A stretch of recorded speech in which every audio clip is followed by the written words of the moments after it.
ഈശോ മിശിഹായിക്ക് സ്തുതിയായിരിക്കട്ടെ. ഇന്ന് തിരുസഭ മാതാവ് പരിശുദ്ധ കന്യക മറിയത്തിൻ്റെ മംഗളവാർത്ത തിരുനാൾ സന്തോഷത്തോടെ കൊണ്ടാടുകയാണ്.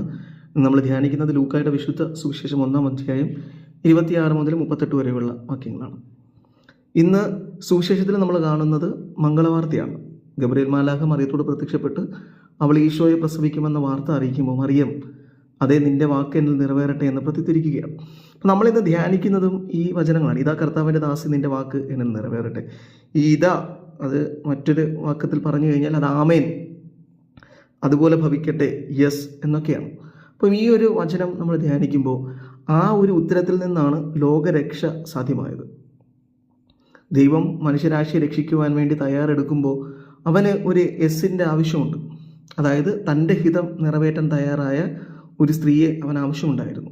ആ സ്ത്രീയുടെ സമ്മതവും അവൻ ആവശ്യമുണ്ടായിരുന്നു. കാരണം ദൈവം ഓരോ മനുഷ്യൻ്റെയും സ്വാതന്ത്ര്യത്തെ മാനിക്കുന്നവനാണ്. അതുകൊണ്ടാണ് മറിയത്തോട് ഈ ഒരു ചോദ്യവുമായി മാലാഖ എത്തുന്നത്. മറിയമാകട്ടെ ദൈവത്തിൻ്റെ തിരുമുമ്പിൽ അവൾ തന്നെ ദാസിയായി സമർപ്പിച്ചുകൊണ്ട് ഈ ആമേൻ പറയുകയാണ്. ആ ആമേനാണ് മനുഷ്യ ചരിത്രത്തിന് ആരംഭം കുറിക്കുന്നത്. അവിടെയാണ് ലോകരക്ഷകനായ യേശുനാഥൻ ജന്മം കൊള്ളുന്നത്. അവൾ ഈശോയെ തൻ്റെ ഉദരത്തിൽ വഹിക്കുന്നതിന് മുൻപേ അവളുടെ ഹൃദയത്തിൽ അവൾ ഈശോയെ വഹിച്ചു. അതുകൊണ്ടാണ് അവൾ സന്തോഷത്തോടെ ആമേൻ പറയുന്നത്. മറിയം ഈ ആമേൻ പറയുമ്പോൾ അവൾ ചെറിയ പ്രായമാണ്.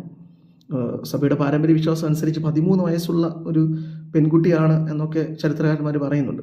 അപ്പോൾ അവൾ ആ ചെറുപ്പത്തിലെ മാലാഖയുടെ ആ ചോദ്യത്തിന് ഉത്തരം നൽകുന്നതിൻ്റെ ഏറ്റവും പ്രധാന കാരണവും അവളൊരു യഹൂദ വംശജയായിരുന്നത് കൊണ്ട് അവൾ ഓരോ ദിനവും മറ്റാരേക്കാളും ഉപരിയായി ഈ മിശിഹായെ പ്രതീക്ഷിച്ചിരുന്നവളാണ്. അതുകൊണ്ടാണ് മിശിഹായുടെ വചനം അവളുടെ ഉള്ളിലേക്ക് വരുമ്പോൾ അവൾ അതേ എന്ന് പറഞ്ഞത്. അപ്പം ഈ വചനം നമ്മളോട് സംസാരിക്കുന്നത് എന്താണ്? മറിയം നമുക്കൊരു മാതൃകയാണ്. തിരുസഭ മറിയത്തെക്കുറിച്ച് പറയുന്നത് മറിയമാണ് തിരുസഭയുടെ അളവുകോല്. ദൈവത്തെ എത്രമാത്രം സ്നേഹിക്കാം, ദൈവഹിതം എത്രമാത്രം ഒരു മനുഷ്യന് ജീവിതത്തിൽ പ്രാവർത്തികമാക്കാം എന്നതിൻ്റെ അളവുകോല് മറിയമാണ്. അപ്പോൾ ഈ മറിയം നമ്മെ പഠിപ്പിക്കുന്ന പാഠവും ഇതുപോലെ ജീവിതത്തിൽ ആമേൻ പറയുന്ന വ്യക്തികൾ അങ്ങനെയാണ്. ഈ ആമേൻ പറഞ്ഞു കഴിഞ്ഞാൽ ആമേൻ ജീവിതത്തിൽ സംഭവിക്കാൻ വേണ്ടി ഏതറ്റം വരെയും പോകുന്ന ഒരാളായി മാറുക എന്നാണ്. മറിയം പോയത് വലിയ മുറിവുകളുടെ ഇടയിലേക്കാണ്. നമുക്കറിയാം, അവൾ ഈശോയുമായി വരുമ്പോൾ ഈശോയെ കൈകളിലെടുത്ത് ശിമയോൻ പറഞ്ഞതുപോലെ നിൻ്റെ ഹൃദയത്തിലൂടെ ഒരു വാൾ കടക്കും. അങ്ങനെ അവളുടെ ഹൃദയം മുഴുവനും വാളുകളാൽ മുറിഞ്ഞിട്ടുണ്ട്. അപ്പോൾ ആ വാള് കൊണ്ട് മുറിയുന്ന അറ്റം വരെയും അവൾ കടന്നുപോയി എന്നുള്ളതാണ്. അത് അവളുടെ ആമേൻ എന്ന പ്രത്യുത്തരത്തിൻ്റെ കാരണമാണ്. അപ്പം ഇതേ ആമേൻ ജീവിതത്തിൽ നമ്മൾ പറയുന്നുണ്ട്. ഒരുപക്ഷെ ആ ആമേൻ പറയുന്നതിൻ്റെ അർത്ഥം പോലും മനസ്സിലാക്കാതെ ജീവിതത്തിൽ പല ദിവസങ്ങളിലും ആമേൻ പറയുന്നവരാണ്. പ്രധാനമായും ദിവ്യകാരുണ്യം സ്വീകരിക്കുന്ന സമയത്ത് ഇതാ ഈശോയുടെ ശരീരം അല്ലെങ്കിൽ ഇതാ ഈശോയുടെ തിരുശരീര രക്തങ്ങൾ എന്ന് പറയുമ്പോൾ അത് സ്വീകരിച്ചുകൊണ്ട് ആമേൻ പറയുന്നവരാണ് നമ്മൾ. ഈ ആമേൻ പറയുന്നതിൻ്റെ കാരണം മറിയം പറഞ്ഞ അതേ ആമേൻ തന്നെയാണ്. മാലാഖ മറിയത്തോട് പ്രത്യക്ഷപ്പെട്ട് നീ ഈശോയെ വഹിക്കാൻ തയ്യാറാണോ എന്ന് ചോദിച്ചപ്പോൾ അവൾ ആമേൻ പറഞ്ഞത് എല്ലാം ചിന്തിച്ചുകൊണ്ടാണ്.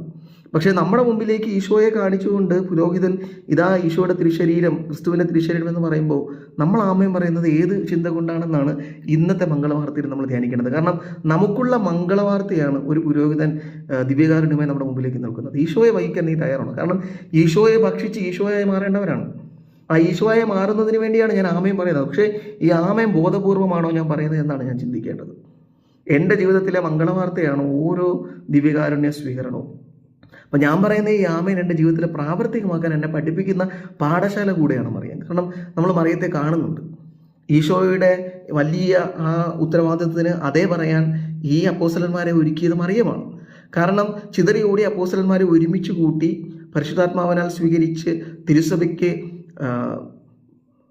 തിരുസഭയ്ക്ക് തുടക്കം കുറിക്കുവാൻ അവളാണ് ഏറ്റവും കൂടുതൽ സഹകരിച്ചത്. എല്ലാ ശിഷ്യന്മാരെയും ഒരുമിച്ച് കൂട്ടി പരിശുദ്ധാത്മാവിനാൽ നിറയാൻ അവരെ സഹായിച്ചു. അതായത് എസ് പറയാൻ അവരെ സഹായിക്കുകയാണ്. അപ്പം ജീവിതത്തിൽ ഈശോയെ സ്വീകരിച്ചുകൊണ്ട് ആമേൻ പറയുമ്പോൾ ആമേൻ ജീവിതത്തിൽ പ്രാവർത്തികമാക്കാൻ നമ്മെ സഹായിക്കുന്നത് പരിശുദ്ധ മറിയമാണ്. അപ്പോസ്തലന്മാരെ സഹായിച്ചതുപോലെ സ്വന്തം ജീവിതത്തിൽ പ്രാവർത്തികമാക്കിയതുപോലെ അവളൊരു പാഠശാല മാത്രമല്ല, നമ്മെ പഠിപ്പിക്കുന്ന ഒരു അധ്യാപിക കൂടിയാണ്. ഒരു അമ്മ എന്ന നിലയിലാണ് മറിയം പഠിപ്പിക്കുന്നത്. പുത്രനോടടുത്ത വാത്സല്യത്തോടെ യോഹന്നാനെ അവൾ പുത്രനായി സ്വീകരിച്ചതുപോലെ ഓരോ ഈശോയുടെ ശിഷ്യനെയും ഓരോ ക്രൈസ്തവനെയും അവളിലേക്ക് സ്വീകരിച്ചുകൊണ്ട് ഈശോയ്ക്ക് ആമേൻ പറയാൻ നമ്മെ പഠിപ്പിക്കുന്നു. അപ്പോൾ ഇന്നത്തെ ഈ തിരുനാൾ നമ്മെ ഓരോരുത്തരെ ഓർമ്മിപ്പിക്കുന്നതും അമ്മ പറഞ്ഞ അതേ ആമേൻ നമ്മുടെ ജീവിതത്തിൽ പ്രത്യക്ഷീകരിക്കാൻ നമുക്ക് കഴിയണം എന്നുള്ളതാണ്. മറിയം ഏറ്റവും വലിയൊരു സഹായിയാണ് ജീവിതത്തിൽ. ഒരു രസകരമായ കഥയുണ്ട്.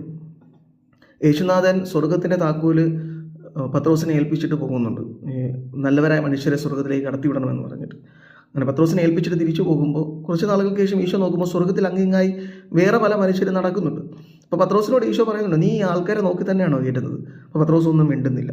വീണ്ടും ഈശോ ശബ്ദം കടുപ്പിച്ച് പറയുമ്പോൾ പത്രോസ് പറയുകയാണ്, ഞാൻ വളരെ വ്യക്തമായിട്ടാണ് ആളുകളെ കയറ്റിവിടുന്നത്. പക്ഷേ ഞാൻ ആളുകളെയൊക്കെ കയറ്റി സ്വർഗം പൂട്ടിക്കഴിയുമ്പോൾ മറിയം ജനൽ വഴി അവളുടെ നീലമേലങ്കിക്കുള്ളിൽ ആളുകളെ പൊതിഞ്ഞ് സ്വർഗത്തിലേക്ക് കയറ്റുന്നുണ്ടെന്ന്. മറിയത്തിന് മാനവരാശിയോടുള്ള സ്നേഹത്തെ സൂചിപ്പിക്കുന്ന ഒരു രസകരമായ കഥയാണ്. പക്ഷേ ഈ കഥയിൽ ഒരു വളരെ അർത്ഥവത്തായ ഒരു ചിന്തയുണ്ട്. മറിയം എത്രമാത്രം ഓരോ മനുഷ്യനെയും സ്നേഹിക്കുന്നുണ്ടെന്നുള്ളതാണ്. ഈശോ സ്നേഹിക്കുന്നത് പോലെ തന്നെ മറിയം നമ്മെ ഓരോരുത്തരെയും സ്നേഹിക്കുന്നുണ്ട്. അവൾ നമ്മെ സഹായിക്കുന്നുണ്ട്. അവളുടെ നീലമേലങ്കിക്കുള്ളിൽ പൊതിഞ്ഞ് ഈശോയുടെ ഓരോ ഉത്തരത്തിനും പ്രത്യുത്തരം നൽകാൻ ആമേൻ എന്ന് പറയാൻ മറിയം പഠിപ്പിക്കുന്നുണ്ട്. അപ്പോൾ മറിയത്തോട് ചേർന്നിരുന്ന് ഈശോയെ അനുഗമിക്കാൻ നമ്മെ പ്രാപ്തരാക്കുന്ന ഒരു തിരുനാൾ കൂടിയാണിത്. മറിയം അതേ പറഞ്ഞതുപോലെ എൻ്റെ ജീവിതത്തിലും ഈശോയോട് അതേ പറയുവാൻ മറിയത്തിൻ്റെ തിരുനാളിൽ നമുക്ക് പ്രാർത്ഥിക്കാം. മറിയത്തിൻ്റെ സംരക്ഷണവും ആതിഥ്യവും നമ്മെ അതിനെ സഹായിക്കട്ടെ. ആമേൻ.